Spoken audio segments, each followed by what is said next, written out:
అందరికీ నమస్కారం అండి. శైలజ వినిపించే కథల ఛానల్కు స్వాగతం.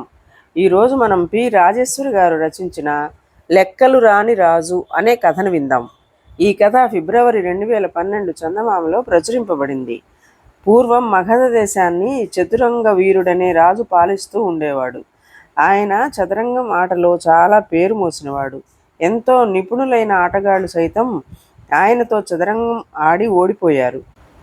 నిత్యము తనతో ఆడడానికి వచ్చే ఆటగాళ్లతో వేగలేక నాతో చదరంగం ఆడి ఓడిపోయిన వారికి శిరచ్ఛేదం శిక్ష విధించబడుతుందని ప్రకటన చేశాడు. ఈ ప్రకటన విన్న తరువాత ఆటగాళ్లు తండోపతండాలుగా వచ్చి రాజును ఆటకు పిలవడం మానేశారు. ఎప్పుడన్నా ఒకరు ఇద్దరు వచ్చినా రాజుగారు వారికి మరణశిక్ష గురించి చెప్పి పంపించేవాడు. కాదుకూడదని ఎవరైనా పట్టుబట్టి ఆటకు కూర్చుంటే రాజు వారిని ఆటలో ఓడించి తన ప్రతిజ్ఞ నిలబెట్టుకునేందుకు వారికి శిరచ్ఛేదం చేయించాడు. ఈ విధంగా ఒకరిద్దరు తలలు తెగిపోయాక రాజుగారిని చదరంగం ఆటకు కూర్చోమన్న వారే లేకుండా పోయారు. మంచి ఆటగాళ్ళెవరూ రాని కారణం చేత రాజుకు కూడా చదరంగంతో రుణం తీరినట్టుంది. ఆ కాలంలోనే కావేరీ నదీ తీరాన ఒక గొప్ప శాస్త్రజ్ఞుడు ఉండేవాడు. ఆయనకు చదరంగం ఆటలో మంచి నైపుణ్యం ఉంది. ఎవరైనా చదరంగం ఆడుతుంటే ఆయన ఆట మధ్యలో తన నైపుణ్యాన్ని ఉపయోగించి ఇన్ని ఎత్తులలో నల్లరాజును కట్టించవచ్చు అని చెప్పేవాడు. అవకాశం ఇస్తే ఆట కట్టించి చూపేవాడు కూడా. ఈ బ్రాహ్మడికి మగధ దేశపు రాజు యొక్క వృత్తాంతం తెలిసింది. ఆయనకు రాజు మీద ఆగ్రహం కలిగింది. ఆ రాజుకు తాను గెలుస్తానని అంత గర్వం దేనికి? చదరంగం ఆట యొక్క రక్తి ఆడటంలో ఉంది కానీ గెలవడంలోనూ ఓడటంలోనూ లేదు. చదరంగం ఆట అన్న తరువాత దానిలో ఒక గెలిచేవాడుంటాడు, ఒక ఓడేవాడు ఉంటాడు. ఓడిపోయినంత మాత్రాన ఈ రాజు శిరచ్ఛేదం చేయిస్తాడా? ఆయన ఎటువంటి ఆటగాడు? మగధరాజుకు ఎలాగైనా బుద్ధి చెప్పాలని ఈ బ్రాహ్మణుడికి అనిపించింది. ఆయన కాలినడకన ప్రయాణమై కొంతకాలానికి మగధ చేరాడు. రాజదర్శనం సంపాదించాడు. మహారాజా, నేను కావేరీ తీరం వాణ్ణి. తమరు చదరంగం ఆటలో సాటి లేని నిపుణులని విన్నాను. తమ ఆట చూసే అభిలాషతో ఇంత దూరం వచ్చాను అన్నాడు బ్రాహ్మడు. నిజమేనయ్యా, నాకు చదరంగం ఆడాలనే ఉంది. కానీ నాతో ఆడేవాడేడి? నాతో ఆడి ఓడిపోయిన వాడికి శిరచ్ఛేదం శిక్ష విధిస్తానని చాటింపు వేసి ఉన్నాను. అందుచేత నాతో ఎవ్వరూ ఆడటానికి ధైర్యం చేయలేకున్నారు అన్నాడు రాజు. బ్రాహ్మడు కొంచెం ఆలోచించి, అలా అయితే నేను తమతో ఆడతాను అన్నాడు. ఓ పిచ్చి బ్రాహ్మడా, నిష్కారణంగా తలపోతుంది. ఓడితే శిరచ్ఛేదానికి సిద్ధమేనా అని అడిగాడు రాజు. ఆ ప్రశ్నకు సమాధానం చెప్పే ముందు నాకు గల చిన్న సందేహం ఒకటి తమరు తీర్చాలి అన్నాడు బ్రాహ్మడు. ఏమిటి నీ సందేహం అని అడిగాడు రాజు. నేను ఆటలో ఓడితే నా తల తీసేస్తారు, కానీ దారి తప్పి నేను ఆటలో గెలిస్తే తమరు నాకేమిస్తారు అన్నాడు బ్రాహ్మడు. నన్ను చదరంగంలో గెలిచినవాడు ఏది అడిగినా ఇస్తాను. ఏం కావాలి అన్నాడు రాజు. నేను గెలిస్తే ధాన్యం ఇప్పించండి. చదరంగం బల్లలో ఉండే గళ్లలో ఒక గడి కన్నా మరొక గడికి రెట్టింపు గింజల చొప్పున పెంచుతూ 64 గళ్లకు ధాన్యం ఇప్పించండి. అంతకన్నా నేను కోరేది లేదు అన్నాడు బ్రాహ్మడు.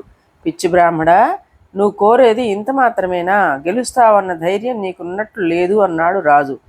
చిత్తం, ధైర్యం ఉండటమే కాదు, ఒక్క ఆట ఆడి మిమ్మల్ని 2 సార్లు ఓడిస్తాను అన్నాడు బ్రాహ్మడు. అంటే అన్నాడు రాజు ఆశ్చర్యంగా. అది ఆట ఆడినాక మీకే తెలుస్తుంది అన్నాడు బ్రాహ్మడు. మర్నాడు చదరంగం ఆట ఏర్పాటు చేశారు. ఆట చూడటానికి జనం తండోపతండాలుగా వచ్చారు. బ్రాహ్మడికి ఇవాళ ఆయువు మూడిందని అందరూ అనుకున్నారు. రాజు ఆట చాలా పట్టుదలగా ఆడాడు. కానీ చివరకు బ్రాహ్మడే రాజు ఆట కట్టించాడు. నేను ఓడిపోయాను. నువ్వు నిజంగా గొప్ప ఆటగాడివే, కానీ నన్ను 2 సార్లు ఓడిస్తానన్నావు. ఒకసారే ఓడించావు. నా రెండో ఓటమి ఏమిటి అని రాజు బ్రాహ్మడిని అడిగాడు. నా బహుమానం నాకు దయచేయించండి, తర్వాత మీ రెండో ఓటమి సంగతి మాట్లాడదాం అన్నాడు బ్రాహ్మడు. రాజు ధాన్యం బస్తాలు తెమ్మని భటులకు ఆజ్ఞాపించాడు. నాకు ఎంత ధాన్యం ఇవ్వవలసి వస్తుందో ముందు అంచనా వేయండి, ఆ అంచనా ప్రకారం బస్తాలు తెప్పించవచ్చు అన్నాడు బ్రాహ్మడు. రాజ్యంలోని గణిత ప్రవీణులను పిలిపించాడు రాజు. మొదటి గడిలో ఎన్ని గింజలు పెట్టమన్నారు అని అడిగారు వారు. 1 గింజ పెట్టండి చాలు అన్నాడు బ్రాహ్మడు. రాజు బ్రాహ్మడి అల్ప సంతోషానికి నవ్వాడు.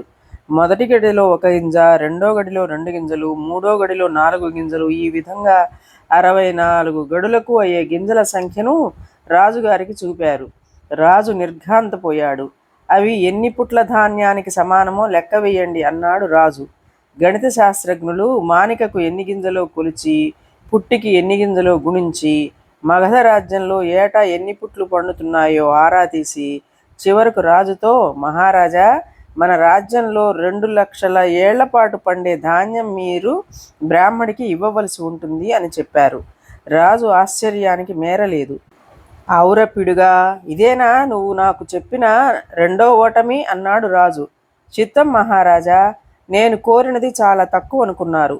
మీరు గెలిచి ఉంటే నేను సులువుగా నా తల ఇచ్చి ఉందును. నేను గెలిచాను, కానీ నేను అడిగినది తమరు ఎలానూ ఇవ్వలేరు అన్నాడు బ్రాహ్మణు నవ్వుతూ.